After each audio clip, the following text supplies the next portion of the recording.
What's going on, everybody, and welcome back to another episode of The Loud Bostonian. Today I'll be doing my review of Godzilla, King of the Monsters. This film is the third film in Warner Brother and Legendary Pictures' Monsterverse, and it is a direct sequel to 2014's Godzilla, which was directed by Gareth Edwards. Little warning in the front of this video, guys, I did not have the ability to record an actual video for this one, so it's going to be a straight audio and image podcast. With that out of the way, what did I think about this movie? Well, before I tell you that, let me tell you what I thought about the previous films. I enjoyed 2014's Godzilla. I thought that it needed a little bit more Godzilla screen time, like everybody else did, but I actually enjoyed it. I thought it was a great reimagining of the character. I liked the way that they worked in Godzilla as being sort of a hero character, more of a balance, which is kind of 50-50 in the old Godzilla movies, whether or not he was destroying the earth or defending it. So I did like the approach they took with it, being that he was supposed to be this kind of balancing act for all these creatures on the planet to make sure that no one destroyed the planet. I really, really enjoyed that aspect of it. And I really enjoyed Kong Skull Island, which was the next movie in the Monsterverse. Obviously not a direct tie-in to these other movies, other than the fact that they tease Godzilla at the end of it, and Monarch being the through point between all these movies, but I really enjoyed that film as well, so I was excited for this one. The trailers looked phenomenal. The last trailer specifically, where they had Somewhere Over the Rainbow dubbed in with the eerie piano, it got me so hyped for this movie, and I gotta tell you guys, this movie did not disappoint whatsoever. This movie delivers everything you want if you're a Godzilla fan. Some of the reviews out there, obviously you've seen, the critics are kind of bashing this movie, thinking that not much of a good story for the humans or anything like that, and I gotta say, that is bullshit. Well, maybe it's not bullshit. There's probably some validity in there, but the complaints about the first Godzilla movie were that there was too much human interactions. So what did Michael Dougherty do when he did this one and helped write the script for it? He cut that out and basically just made them reacting to what the monsters were doing on the screen. And there was way more monster screen time in this one than there was in the last one. So right off the bat, I was happy. All this movie needed to do was deliver more monsters, have great fight scenes, have great epic scale, and have a passable human story. And this movie definitely has that. It is by far the best big screen kaiju monster fighting you've ever seen. Better than Pacific Rim 2, or Pacific Rim 2 sucked, I'm sorry. Better than the first Pacific Rim, better than the first Godzilla. Kong Skull Island had a lot of good ones too. So I'd say it's better than that though, because the scale and these, not relatable, but classic characters that they bring to the screen are really cool. So I had a blast with it, guys. I really did. And like I said, there's some issues, obviously. The human plot is terrible, but this film pays homage to the way that the old Godzilla films were.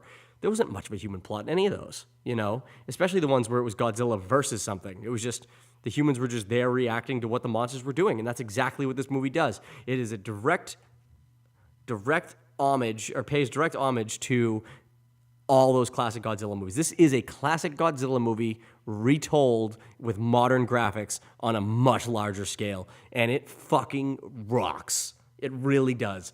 That's why all the critic reviews are kind of dog shit, but all the YouTube reviewers that I follow and all the people that I trust source-wise have loved it. All my friends that I saw it with loved it. All my friends that have seen the movie that I didn't even see the movie with have loved it. So that's why that critic rating is at like 40%, and the audience rating was like 95% or something like that the last time I checked. So this is another one of those ones that's super divisive. And it's kind of annoying when you think about it, because the big critique about the first movie was that there was too much of a human story. So Michael Dougherty did the opposite of that and gave you a shitty human story in lieu of big monsters fighting. And the critics are complaining about that too. You can't win sometimes. And unfortunately, that is biting Godzilla in the ass in terms of the critic rating. But it doesn't even matter, guys, because if you like Godzilla, if you like these movies, you're going to go and see this, and you really are going to have a great time. I think it is one of the best times I've had at the movies in a long time. And I mean, there's been a lot of good movies this year already. This was the absolute most fun I've had, and it's jaw-dropping. Like, the characters are fantastic. Let's just run down them right now. Mothra, beautiful. They really have delivered on such like she's elegant, and the sounds, everything. They even throw in the old a rendition of the old school like Mothra song that they had in the old movie, so that's pretty funny. You can hear it in little parts during the movie. Rodan's always kind of been a joke character to me. I know he's not really a joke character, but they made him pretty fucking menacing in this one. You got to tell you, he's real intimidating looking. The updates they made to him really pay off and help make him be a more menacing creature. So he was awesome. Godzilla looks badass again. I loved the design of the last one. I know people thought he looked like a linebacker or like Fat Zilla is what they were calling him, but you know what? It works in this movie, and he's even bigger in this movie, I believe. They do explain that, but I thought it was fantastic, guys. I really, really enjoyed it. And King Ghidorah, oh my God, he is so intimidating and so large. It couldn't be any better.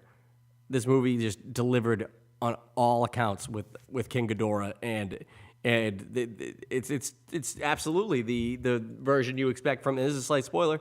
It's the version you expect from the classic rendition. He's not a monster of this earth at all. And I've done a non-spoiler review to this point, but I'm going to let you know that he is not from this planet. They even say that he is not a creature from this planet, and that he is the reason that Godzilla needs to make sure there's balance on this earth. And his presence here is to make sure that creature doesn't like spin these other monsters into destroying the planet, because he does not fit the natural balance of the world that we live in. So it's pretty awesome. And there's a whole bunch of other kaijus that show up. They don't really get much screen time, kind of just more like news stories about them popping up, but this really, really like leaves the door wide open for multiple movies in this franchise, multiple characters, and they didn't ruin all of them. Obviously, there's no hint at Mechagodzilla yet. There's no hint at Gigan or Megalon or any of the kind of secondary characters to Mothra and Ghidorah, but I got to tell you, I was super excited. I was super pumped about this movie, and also, guys, I don't know if anyone's noticed this in the trailers, but one of the big battles in this movie takes place in Boston. So obviously the loud Bostonian, I'm from the Boston area myself, so I was super pumped to see it. And it actually takes place at Fenway. That's a slight spoiler, but it was freaking amazing to see these creatures fighting in Fenway Park. So, what's left of Fenway Park at the end of it anyway. But yeah, the human storyline's not that great. Millie Bobby Brown is, she doesn't deliver anything close to her performance level in Stranger Things. Via Farmiga, I forget the lady's name. I probably just butchered that. The lady from The Conjuring. She's okay. She's kind of got a weird plot line in the movie. I can't remember the main character's name for some reason now. The dad in the series. He's been in a lot of things. He was the dad in Super 8. I really loved him in Super 8. He's probably got the best arc in the movie. He's just he kind of just does everything. He's the hero looking for his dad or his daughter and wife, and but he's like, he knows how to talk, like how to fix the wife's mechanical stuff that she's got that they're tracking down. He knows how to do military stuff. He's literally like, just input your hero character that can do it all, and he does it. He's a Mr. Fix-It. So his character's kind of funny. Tywin Lannister, Charles Dance, he's like the main human antagonist or protagonist, antagonist. He's the main human bad guy, and he's like an eco-terrorist, and he's trying to set all the kaijus loose to like reset the balance of the earth.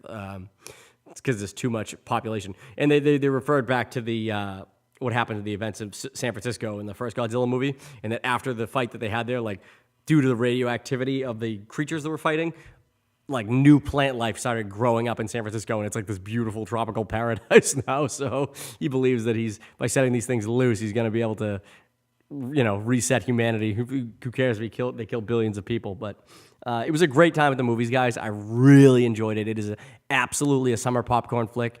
Do not let the critic reviews dissuade you from seeing this. I loved it. So anyways, that's going to do it for me. I want to know what you guys thought of Godzilla, King of the Monsters, what you thought of the two previous films that came in this series, and if you like it, let me know. If you don't like it, tell me why, because I really have a tough time believing that anybody who's a Godzilla fan will have a problem with this movie, but maybe you're not a Godzilla fan. So anyways, like the video, subscribe to the channel, and as always, thank you so much for tuning in to my videos.